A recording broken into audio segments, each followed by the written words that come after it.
Балалар, бүгінгі сабақта біз 6 санын қосуды және азайтуды үйренеміз. Бірінші тапсырма 6 саны мен мысалдарын қалай құрастырғанын қара дейді. Бізде мына жерде кеселер тұр екен. Енді осы кеселермен мына мысалдарды байланыстырайық. Енді қараңызшы, бірінші есептерге қарайық. 1 қосу 6 немесе 6 қосу 1 табу керек. Енді мына кеселерді санайықшы. Бізде көк кесе біреу, күлгін кеседен біреу, 2, 3, 4, 5, 6 екен, я? Сонда бір көк кесеге 6 күлгін кесені қоссақ қанша болады барлығы? 7 болады. Тексеріп көрейікші. 1, 2, 3, 4, 5, 6, 7 болады. Демек, 1 қосу 6, 7-ге тең. Немесе 6 күлгін кесеге 1 көк кесені қоссақ қанша болады? Ол да 7-ге тең. Яғни 6 қосу 1, 7-ге тең. Келесі 2 қосу 6. 2 көк кесеге, мына жерде күлгін кесе 1, 2, 3, 4, 5, 6 екен. 6 қосса қанша болады? 8 болады. Санап көрейікші. 1, 2, 3, 4, 5, 6, 7, 8. Демек 2 қосу 6, 8-ге тең. Немесе керісінше 6 күлгін кесеге 2 көк кесені қосса қанша болады? Ол да 8 болады екен. Келесі 3 қосу 6. Мына жерде көк кесе 1, 2, 3, күлгін 1, 2, 3, 4, 5, 6. 6-ға 3 қосса қанша? 9. Тексеріп көрейікші. 1, 2, 3, 4, 5, 6, 7, 8, 9. Демек 3 қосу 6, 9-ға тең. Немесе 6 күлгін кесеге 3 көк кесені қосса қанша болады? 9. Демек 6 қосу 3-те 9-ға тең. 4 қосу 6, 4 көк кесеге 6 күлгін кесені қосса қанша? 10 болады. Тексеріп көрейікші. 1, 2, 3, 4, 5, 6, 7, 8, 9, 10. Демек 4 қосу 6, 10-ға тең. Немесе 6 күлгін кесеге 4 көк кесені қосса қанша болады? Ол да 10 кесе болады. Яғни 6 қосу 4, 10-ға тең. Енді азайтуды қарайық. 7 азайту 6. Мына жерде барлығы 7 кесе. Оның мына 6-ын алып тастаса қанша кесе қалады? Көк кеседен нешеу қалып тұр? 1 қалады. Демек 7 азайту 6, 1-ге тең. Келесі мына жерде барлығы 8 кесе тұр. Оның мына 6-ын алып тастаса қанша? Көк кесе қанша қалды бізде? 2 қалды. Демек 8 азайту 6, 2-ге тең. Келесі мына жерде барлығы 9 кесе бар. Оның 6-ын алып тастаса қанша қалды? Санайықшы. 1, 2, 3 қалды. Демек 9 азайту 6, 3-ге тең. Келесі мына жерде барлығы 10 кесе. Оның мына 6-ын алып тастаймыз. Көк кесе нешеу қалды? 1, 2, 3, 4 қалды. Демек 10 азайту 6, 4-ге тең. Келесі сурет бойынша қосуға және азайтуға мысалдар құрастыр. Бізде сары мысық, қызыл сары мысық нешеу санайықшы? 1, 2, 3, 4, 5, 6. Қара мысықтан 1, 2 екен. Енді бұл жерде қосуға мысал құрастыратын болса 6, бірінші бізде сары қызыл мысық 6, қара мысықтан 2. Қосуға мысал құрастыратын болсақ 6 қосу 2 деп жазсақ болады. 6 қосу 2 қаншаға тең? 8-ге тең. Тексеріп көрейікші, барлығы қанша мысық болып тұр? 1, 2, 3, 4, 5, 6, 7, 8. Енді керісінше 2 қара мысыққа 6 мына қызғылт сары мысықты қосса қанша шығады? Ол да 8-ге тең. Енді азайтуға мысал келтірейік. Барлығы бізде 8 мысық. Оның мына 6 сары қызыл мысықты алып тастаса қанша? Мынауын алып тастаса қанша мысық қалып тұр? 2 қара мысықтан 2 қалып тұр. Демек 8 азайту 6, 2-ге тең. Келесі барлық 8 мысықтан мына 2 қара мысықты алып тастасақ, мына 2-ін алып тастайықшы. Қанша шығып тұр? 1, 2, 3, 4, 5, 6. Демек 8 азайту 2, 6-ға тең. Мінекей, осы екінші мысықтардың суретіне осылай мысалдар құрастырып жазсақ болады. Келесі есіңде сақта 10 санның құрамы 6 мен 4 немесе 4 пен 6. Яғни 6-ға 4-ті қосақ 10-ға тең, 4-ке 6-ны қосақ ол да 10-ға тең.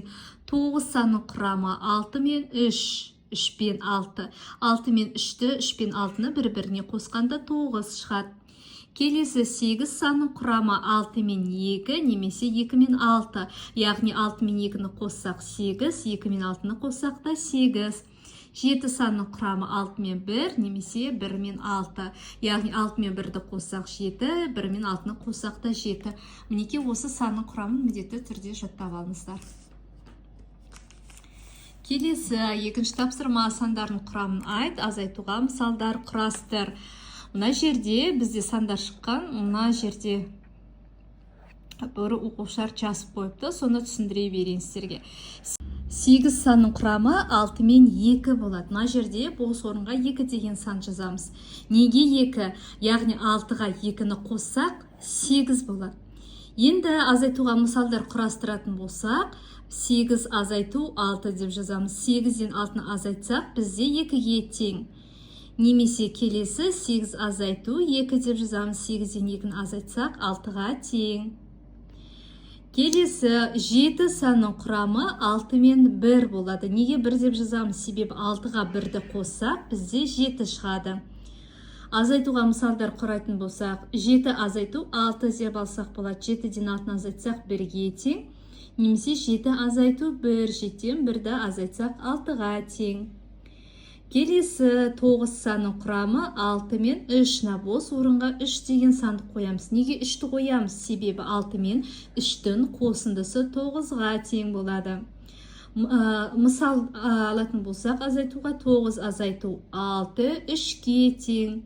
Немесе 9 азайту 3 деп алсақ болады. 9-дан 3-ті азайтсақ 6-ға тең болады. Мінеке екінші есепті осылай шығарамыз. Келесі есепте сандарды 6-ға арттыр дейтін жерде бізде иттер. Санайықшы нешеу? 1, 2, 3, 4, 5, 6 ит бар. Енді мына жерде сандар көрсетіліп тұр. Мына қосу 6, 6-ға арттыр деген, яғни мына әрбір санға 6-ны қосып шығуымыз керек. Ендеше қосайық. 2 қосу 6, 2 қосу 6, 8-ге тең. Мына жерге 8-ді жазамыз. 1 қосу 6, 7-ге тең. Мына жерге 7 жазамыз. 0 қосу 6, кез келген санға 0-ді қосақ, санның өзі шығады. Демек 6 жазамыз. 4 қосу 6, 10-ға тең. 3 қосу 6, мына жерге 9 болады. 9-ға тең болады. Мінекей. Келесі сандарды 6-ға кеміт дейді. Мына сандар көрсетіліп тұр. Яғни осы әрбір саннан біз 6-ға кеміт дейді. Демек 6-ны азайтуымыз керек. Сонда 6 азайту 6, мына жер 0 болады. 9 азайту 6, мына жерге 3 жазамыз. 8 азайту 6, мына жерге 2 жазылады. 10 азайту 6, мына жерге 4 жазамыз. 7 азайту 6, мына жерге 1-ді жазамыз. Үшінші есепті осылай шығарамыз. Келесі 4-ші есеп бос орындарға тиісті сандарды қалай таңдауға болатынын түсіндір. Енді қалай таңдаймыз? Мына жерде біздер бірінші бос орынға 1 деген санды қойдық. Яғни 1 қосу 6, 7-ге тең. Енді 1 деген санды біз қайдан алдық? Соны сіздерге түсіндірейін. Мінекей. Яғни бұл жерде мына бос орындардағы санды табу үшін біз мына қосындының мәнінен, қосындының мәнінен мынау қосылғышты азайтамыз. Яғни 7 азайту 6 1-ге тең болады. Сонда 1 қосу 6 7-ге тең болады. Мына жердегі 1-ді мына азайту арқылы таптық. Келесі мына қосылғышты табу үшін мына 8-ден 2-ні азайтамыз. 8 азайту 2 тең 6. Сонда 2 қосу 6, 8-ге тең бос орындағы сан 6 болады. Келесі мына бос орындағы санды табу үшін мына қосылғыштың мәнінен, қосындының мәнінен қосылғышты азайтамыз. Демек 9 азайту 6 тең 3. Осылай 3 табамыз да бос орынға 3 жазамыз. Яғни 3 қосу 6 9-ға тең.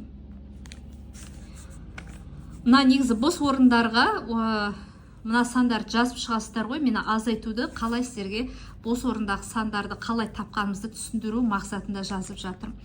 Келесі, мына бос орындағы санды табу үшін мына 10-нан 4 азайтамыз. Яғни 10 азайту 4 тең 6. Мына 6 деген санды мына жерден алдық. Сонда 4 қосу 6 бізде 10-ға тең болып тұр. Келесі, мынаны табу үшін мына 10-нан 4-ті азайтамыз. 10 азайту 4 тең 6 болады. Сонда 10 азайту 6 4-ке тең. Мына жердегі сан табу үшін. Келесі, мына санды табу үшін мына 3 пенен мына 6-ны қосамыз. 3 қосу 6 тең 9-ға тең. Мінекей. Сонда барып 9 азайту 6 3-ке тең болатынын білеміз. Келесі, мына жердегі санды табу үшін 8-ден 2-ні азайтамыз. 8 азайту 2 бізде 6-ға тең. Сонда 8 азайту 6 тең 2-ке болатынын білеміз. Келесі, мына жердегі сан, енді оны білеміз. 7-ден 6-ны азайтсақ 1 шығады. Мінекей 4-ші есеп осылай. Ең бастысы жазу керек сіздерге мына астындағы сандар. Бос, яғни бос орындарға тиісті сандарды қойып шығасыздар. Мен үстінде ол қалай шығарған, қалай тапқан туралы түсіндіргендіктен осылай жаздым. Сонымен сабақ аяқталды. Каналға тіркеліп, видеоға лайк басып, маған қолдау көрсетулеріңізді сұраймын. Рахмет.